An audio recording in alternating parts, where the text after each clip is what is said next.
Hi everyone, welcome to another tutorial video. I wanted to talk about follow actions. And as you know, my name is Hector. I produce under the name of Hector Good, and I've been teaching for over a decade now. I've been teaching Ableton Live, creative audio, music production, and sound design with Ableton. And here's my mate Adam Elemental as well, who's here with me just to witness the video as well. And he is the maker of Internal Studio as well. So yeah, so we're just gonna go through some interesting techniques which I think you guys will appreciate. And the title of this video, you will see on the thumbnail, is called arpeggiating anything. So let's just look at what that actually means. All right, so we're gonna arpeggiate absolutely any audio by using follow actions. Right, as you can see here, I just got like a basic kind of a structure. I just got a kick, I've got a beat, and at the moment it's just that. Right, so some hi-hats. We decided to go a little bit more techno today just because it just felt right. And what you're about to hear is I've got these Ableton loop. But I don't know if you noticed as well, but the playhead on the clips themselves, they look a little bit different, right? So you can see that it's got this sort of stripy playhead, right? You can see it's like... Is that a new thing that's been added to Ableton? Or yeah. Is this a special type of follow action? Yes, exactly. So whenever you have follow actions active within a clip, it will show you a different playhead, which I think it makes it a little bit easier because visually you can actually see which clips have got follow actions and which clips don't. They introduced that at some point because when I was doing live sets, they didn't have that, so you couldn't quickly, things sometimes if you set a follow action up, you might get a surprise. Yeah, exactly. So I've got this sample, which I'm just going to find so you can hear the original sample. I just use the Ableton default sounds, really. I use this sample.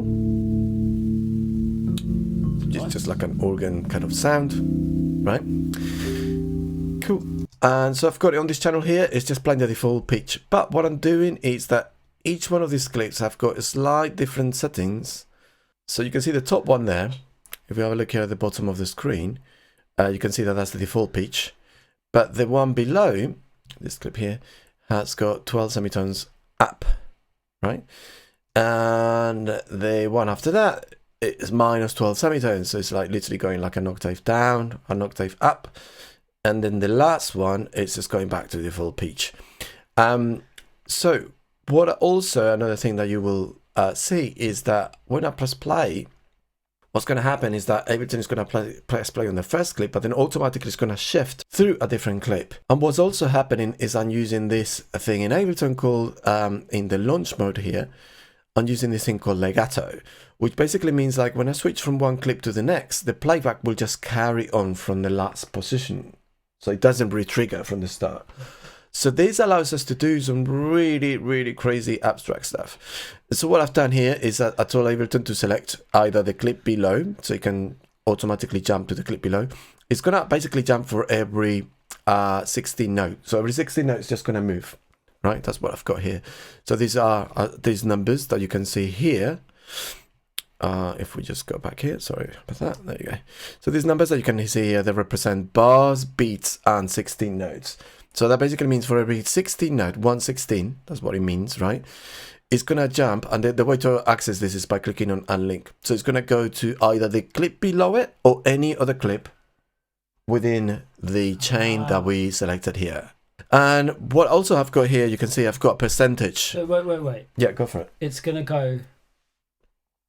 Right, so we're setting up a probability here. Yeah, it's a probability factor. So it's 66% likely to go to the one below, one, but then it might choose any other random one. Got it. Right. So what this allows us to do is something like this. So let's have a listen.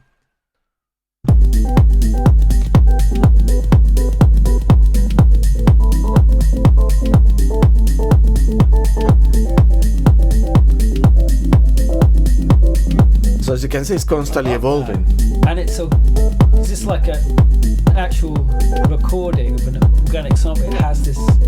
Yeah, because it's an organic... the sample you heard before, right? It's the one I was playing earlier.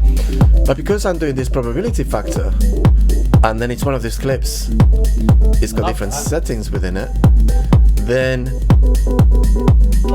it creates this kind of interesting arpeggios, so every now and then goes like up an octave, sometimes goes down an octave, sometimes it stays the same pitch. Can you show us how you're defining the rhythm that it's doing that with? Because it sounds like, is it just going in? Yeah, it's going in 16 notes. It's just 16ths. Yes, it's jumping from one clip to the next in 16ths. So, right. Yeah, so the same thing, I applied the same thing as well to another copy of it. Because it's got it sounds like, well, because it's jumping around different parts that are different notes and different volumes, it's like there's different accents coming through, creating different rhythmic effects. Exactly. I also have got, like, if I've got a sidechain going from to the kick drum. So if I were to take the sidechain off. Got it. Okay, so the sidechain is helping. Yeah, but like jumping from one clip to the next on 16 notes is chopping the audio. It sounds kind of choppy. Can you hear that? But obviously, with the sidechain sounds a little bit more rhythmic. Of course, yeah. And then what I've done is like literally copy the same pattern I created earlier. But you can see that now what I've done with these clips, I shift everything up by an entire octave. Okay. So it's the same clip but playing higher in pitch. But that is doing one thing, and this is going to do something completely different at the same time. So with the same sample. With the same setup, just everything shifted an octave up. Yeah, so now I've got layered on top. Yeah, but because they're like randomly playing and everything is randomly picking. Let's hear how different clips. Yeah, look, and then I go.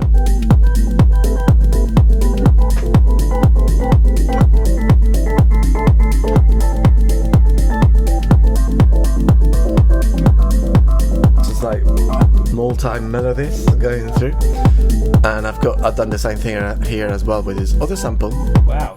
Which is this one. Different sample, but similar setup, right? Yeah. So similar technique. So the sample I'm using is this one. Okay, nice. That's playing in reverse. Okay. Right. Okay. So some of them play in reverse, some of them play normal, and you can see here as I switch through them, some of them they have like minus 12 semitones, as you can see there, right? This one is just playing 24 semitones up, because I just felt it sounded right. And again, I'm using the same mode, I'm using legato. So if I trigger this one, this is what it's going to sound like.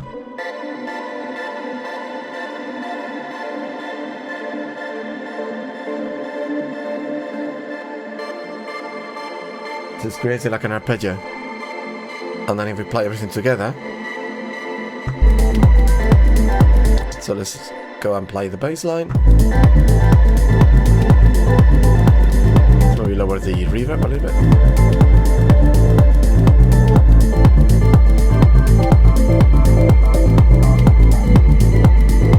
Can you mute channel 8 just for while that's playing? Yeah. To hear how that's just the first. In fact, let's just keep that going on its own.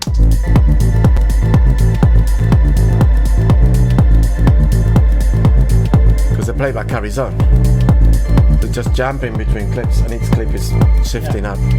So I'll show you the technique. I'm just going to copy the compressor and just put it across the channel I just created there. And I'm just going to keep it to Ableton devices. I'm going to keep the beat going. So yeah, it's just nice just to have a beat. But let's just go into the Ableton library and let's find, let's just go into one of the, just use one of the default kind of like melodic loops. You can find it on the samples, loops, and there's some texture in there. There's tonal ones as well. So let's go into synth, see what's there. Something more like a pad, yeah? Let's use that one. Okay. Because it changes. Right? That's changing, okay, right? Yeah. So it's got a little bit of movement to it. So I'm going to put in that, and what I'm going to do is I'm literally going to duplicate it like that.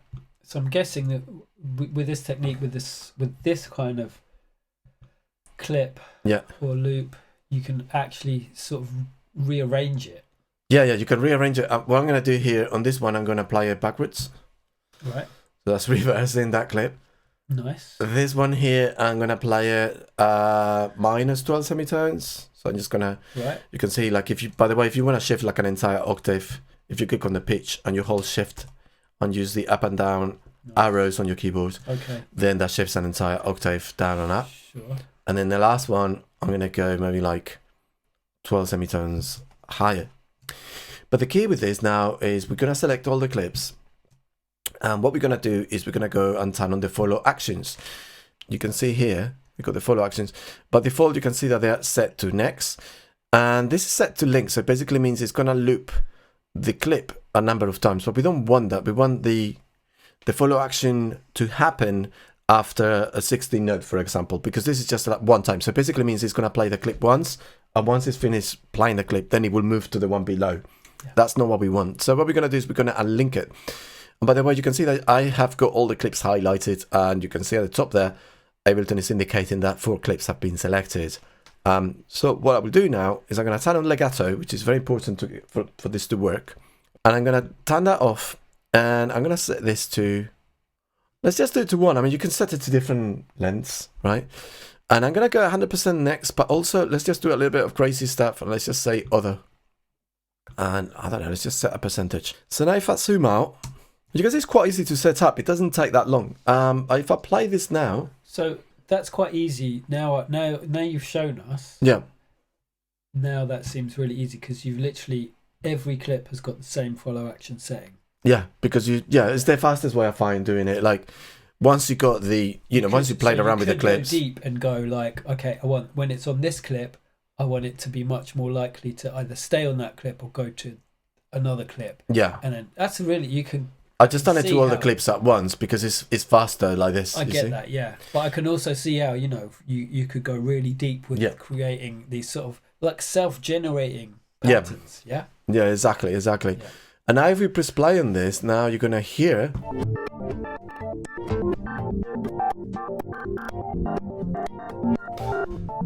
Let's take the warping off. Yeah, I was going to say the warping's mashing the sound up a bit. Yeah, it's making it quite a little bit too crazy. I'm just going to use complex, so it sounds a little bit better.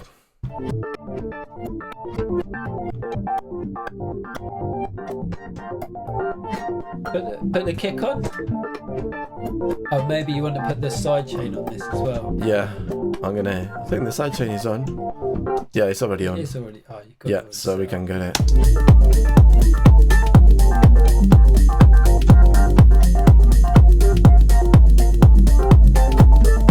It's like every now and then. The interesting thing is, so it's following the chord sequence within this loop. Yeah. But it's just changing up, reversing up, octave up and down. So you're preserving an aspect of this.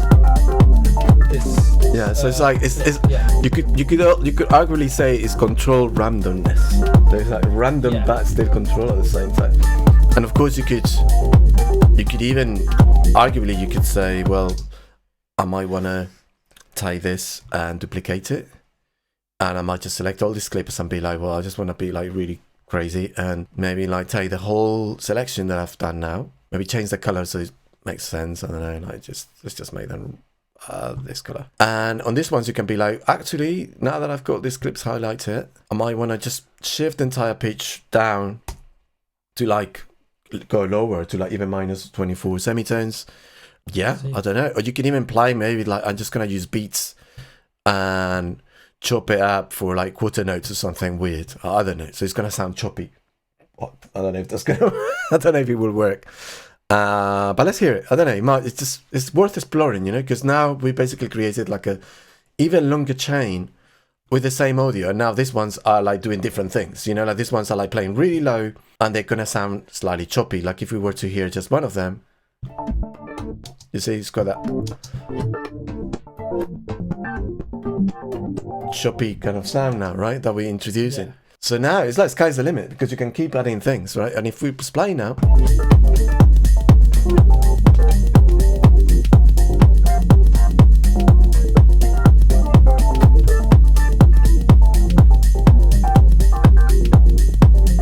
right? And then this is a cool thing, right? If you want to make it more stable, if you highlight all the clips, you can then adjust this on the fly. So if I go, like I'm going there, right? So I can adjust this on the fly, look. Totally random.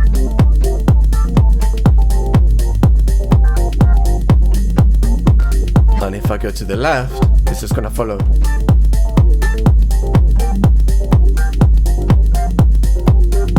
Nice. So you can like switch in real time.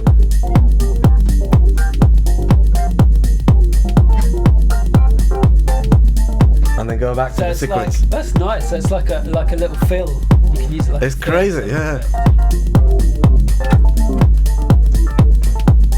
Very nice. All right. Okay, so thank you so much, everyone. I know it's a little bit advanced, but I just thought I'd share this with you because it can be quite creative. You can get unexpected results. You can get arpeggios out of any sample, as you saw. But also can be quite cool with drum sounds, found sounds. Anything you throw there, you can make it as random as you like or as straight as you like, depending on how you play around with the follow actions within Ableton. But anyway, guys, thank you so much for watching. Enjoy, and see you all very soon. Bye. Bye.